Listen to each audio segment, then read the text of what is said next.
ಜಾಗದಲ್ಲಿದ್ದೀವಿ. ಜಾಗದ ಬಗ್ಗೆ ಒಂದು 4 ಮಾತು ಹೇಳಿ ಬ್ರೋ. ಅದ್ರ ಬಗ್ಗೆ ಎಲ್ಲ ಗೊತ್ತಿಲ್ಲ ಬ್ರೋ.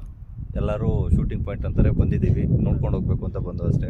ಎಕ್ಸಾಕ್ಟ್ ಆಗಿ ಪರ್ಟಿಕ್ಯುಲರ್ ಆಗಿ ಈ ಪ್ಲೇಸ್ ಏನು, ಏನಕ್ಕೆ ಈ ಪ್ಲೇಸು ಅಷ್ಟು ಐಡಿಯಾ ಇಲ್ಲ.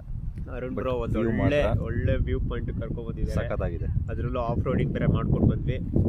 ಶೂ ಎಲ್ಲ ನೆಂದೋಯ್ತು, ಮಣ್ಣೆ ಆಗೋಯ್ತು, ನೆನೆಯೋದಿಲ್ಲ. ಬಟ್ ಈ ವ್ಯೂ ನೋಡಿ, ಸೂಪರ್. ಈ ವ್ಯೂ ಮಾತ್ರ ಅಲ್ಟಿ.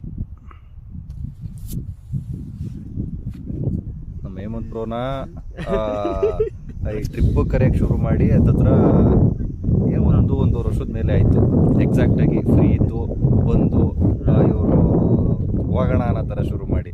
ನಮ್ಮ ಸುಮಂತ್ ಬ್ರೋ ಆಲ್ವೇಸ್ ರೆಡಿ, ಯಾವತ್ತು ಕರೆದ್ರೂ ಬರ್ತೀನಿ ಅನ್ನೋ ಥರ.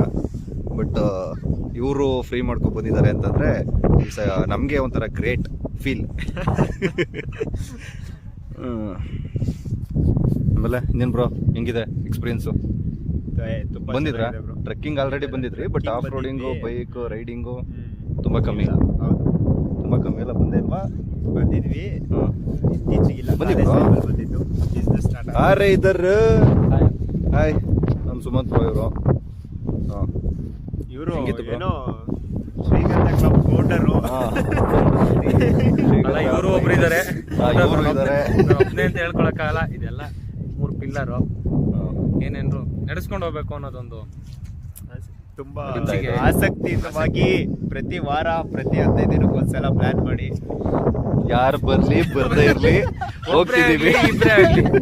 ಅದು ಮುಖ್ಯ. 3 ಜನ ಆದ್ರೂ ಓಡ್ತೀವಿ, ಏನ್ ಟೆನ್ಷನ್ ಇಲ್ಲ. ಒಟ್ನಲ್ಲಿ ಪೀಸ್, ಮನ್ಸಿಗೆ ನೆಮ್ಮದಿ ಬೇಕು ಅಷ್ಟೇ.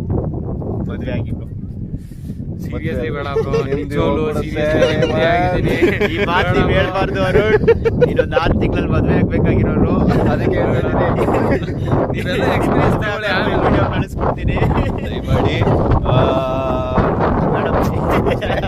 ಸಾಕು. Okay friends, bye bye. Bye, thank you.